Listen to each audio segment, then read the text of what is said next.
In this video, I'm going to discuss expired members and some ideas and strategies about getting expired members to renew again. In the first video, I mentioned how it's easier to keep a customer or member compared to getting a new one. And you could also say it may be easier to renew an expired member compared to getting a new one. In fact, regardless if you're a nonprofit or running a commercial business, it would actually likely be less expensive to go after a expired member than getting a new member. Now, I also say it may or may not. Now, I say may not because the demographics of the Florida Native Plant Society is generally an older demographic. So there may be a number of reasons why people actually let their membership lapse. It could be health-related issues or they're no longer active. So there are obviously some caveats, but generally you could say it's easier to renew an expired member because you have a relationship there and for other reasons as well.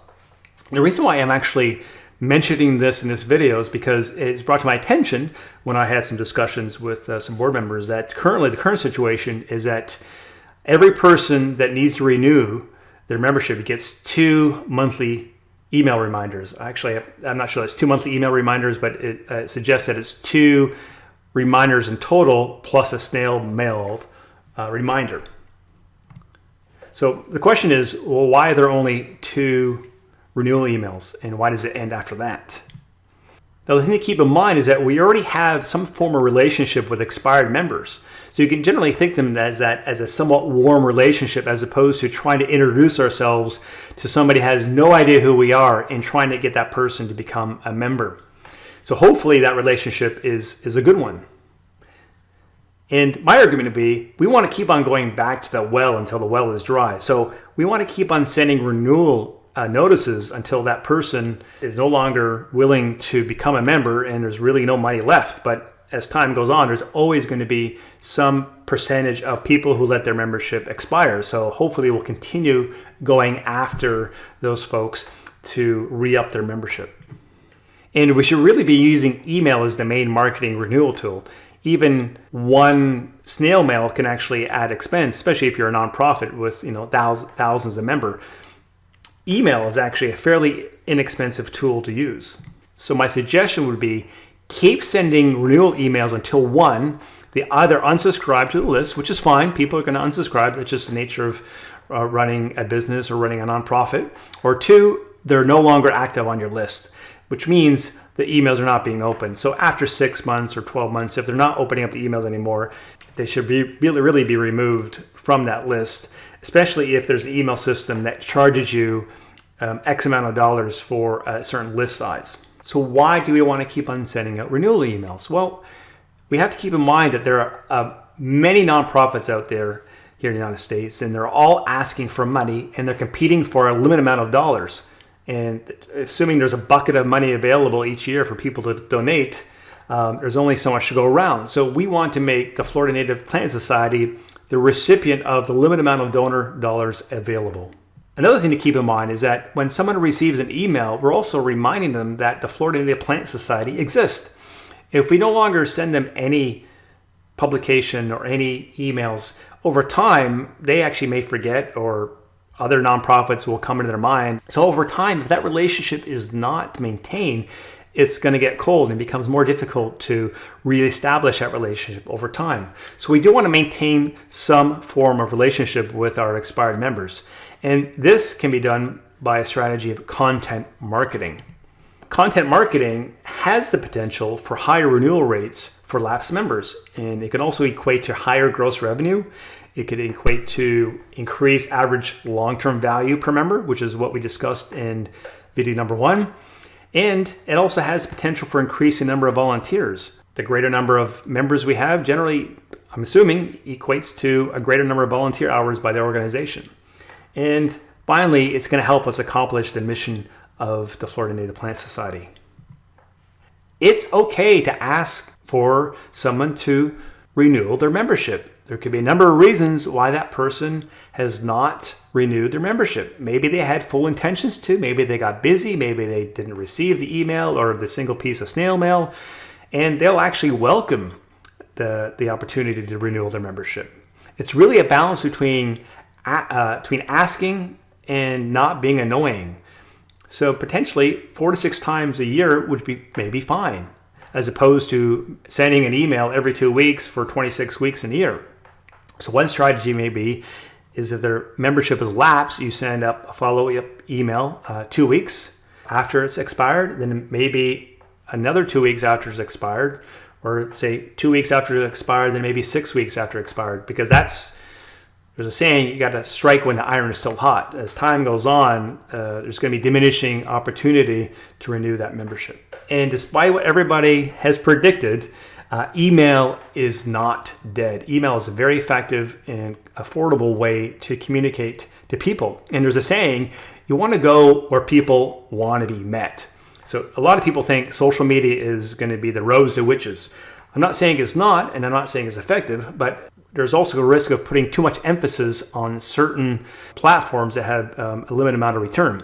And a lot of people think Facebook is the way to go. And in some respects, Facebook is okay, especially for building community. But when we say we want to go where people want to be met, some people, especially if you're a younger demographic, want to be on Snapchat or Instagram. And with respects to our membership, they're probably not going to be on Instagram, and they're probably not going to be on Snapchat, or if they are, in very few numbers, and they're not going to be using on a daily basis. Since we have an older demographic, they're probably going to be on Facebook. And when I mention that, from my experience, people, the Gen Zs are not using Facebook at all. It's just a platform they never really touch, as opposed to folks in their 30s, 40s, and 50s and 60s may be on Facebook. Again, if people were communicating on Twitter, and Twitter was a very effective way, you can make an argument that Twitter would be the way to go, which I don't think it is. So that's the thing to keep in mind. We want to go where people want to be met. People want to be met on Facebook, it seems. And since they're dealing with the demographic we're dealing with, potentially with email as well.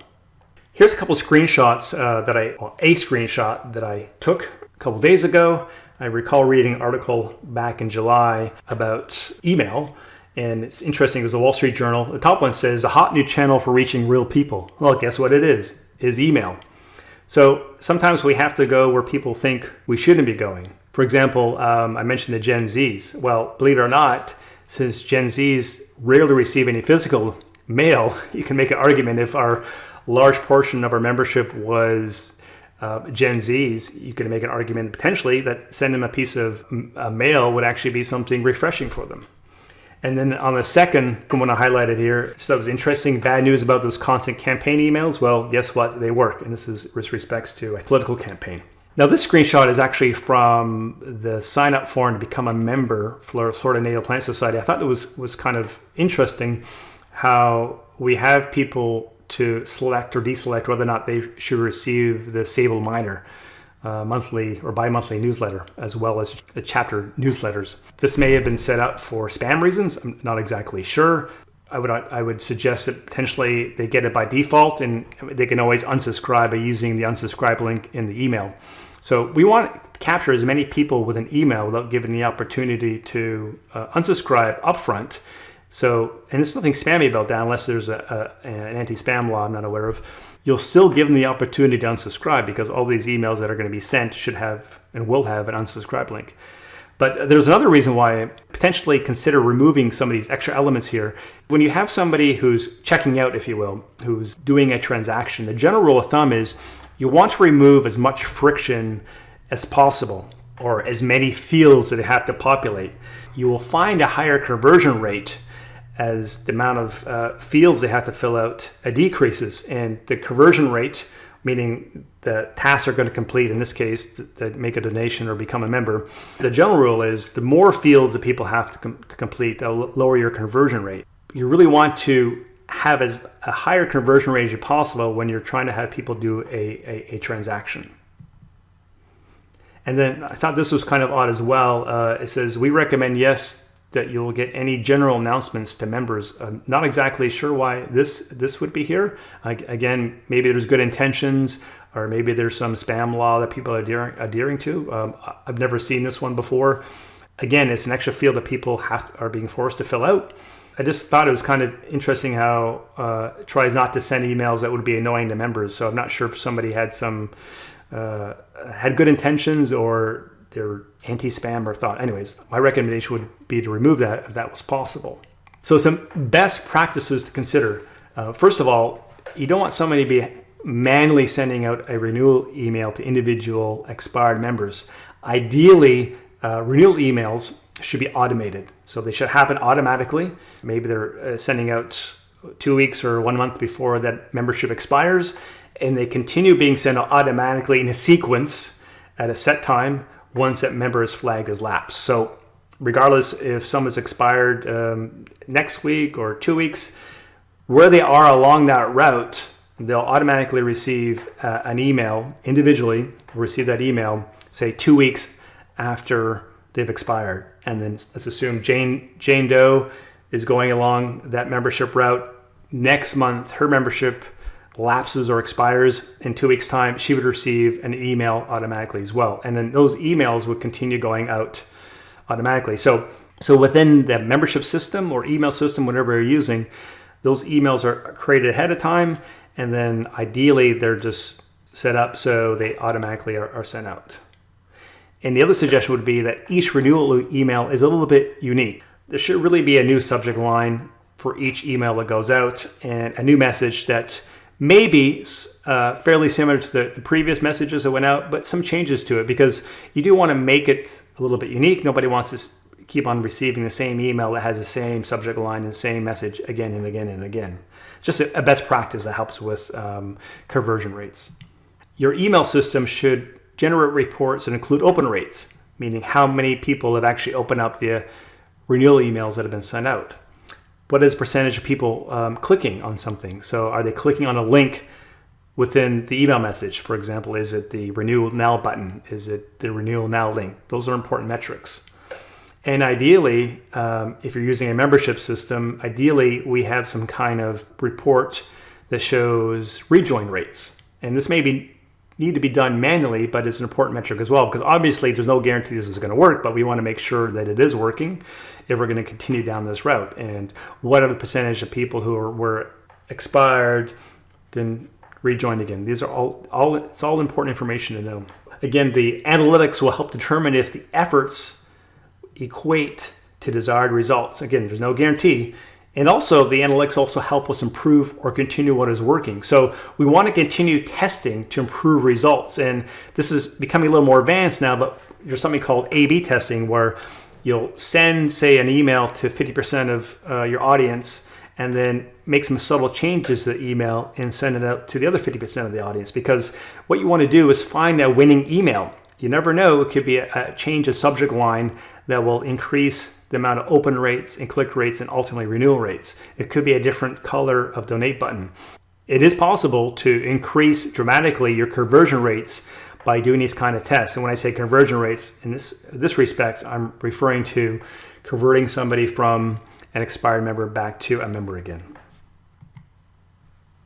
Now, earlier I mentioned content marketing. So what exactly do I mean by content marketing? Content marketing is defined by the Content Marketing Institute as a strategic marketing approach focused on creating and distributing valuable, relevant, and consistent content to attract and retain a clearly defined audience and ultimately to drive profitable customer action. What we're going to do is tweak that a little bit. So we're going to keep everything the same. And I should mention our clearly defined audience. Well, we certainly know who our clearly defined audience is since we're dealing with Florida native plants. And I'm going to change that to ultimately to drive profitable donor or non-donor action. So in this case, we want people to become members or donors, because a person could be a member and eventually become a donor outside of a membership. I mentioned how we want to maintain that relationship with our expired members. I would be an advocate of continue to send them valuable native plant information to these folks. Some ideas are just brainstorming. Why not continue sending these folks the magazine, right? Or specific articles from the Palmetto. There's no reason why, if we already have this content, why not send it to them? The cost associated is very minimal. Send them emails with helpful tips, like 5 native plants to keep the weeds at bay. Perhaps we can send them links to relevant blog articles that they'll find helpful. We can also send them links to relevant blog articles that may be helpful for them. And as well, if we want to start investing more time and effort into new articles or helpful tips and helpful PDFs on the website, not only will this be helpful to sending great content to our expired members, but it'll also help potentially drive new traffic to the website as well. And then we could also send information or videos from the annual conference. Again, what is the harm done by sending some of our content to expired members? The idea is to maintain and hopefully continue that relationship with that lapsed member. The best case scenario is that they're going to rejoin. And the second best scenario, from my perspective, is that even if they don't rejoin, you are still sending them information that allows them to become educated. So again, part of our mission is to educate people as well. So if we already have that content, send it to them. Hopefully they'll rejoin. If they don't, at the very least, we're still educating that person, and there's nothing wrong with that. Some people will unsubscribe. That's fine. That goes with the nature of doing what we do. And that's okay. Because when you're sending out emails, regardless of who your recipients are, some people are going to unsubscribe. So the question is, do we want to send out emails and hopefully get an increased amount of renewals? Because in the worst case scenario, we're not going to send out any emails and no one's going to unsubscribe anyways because they're not going to receive any emails from us anyways. So other than the two, I think that we're sending already. So that's it in a nutshell. These are some of the suggestions and strategies about getting expired members, lapsed members, whatever you want to call them, back as a member for the Florida Native Plant Society. And this concludes this video.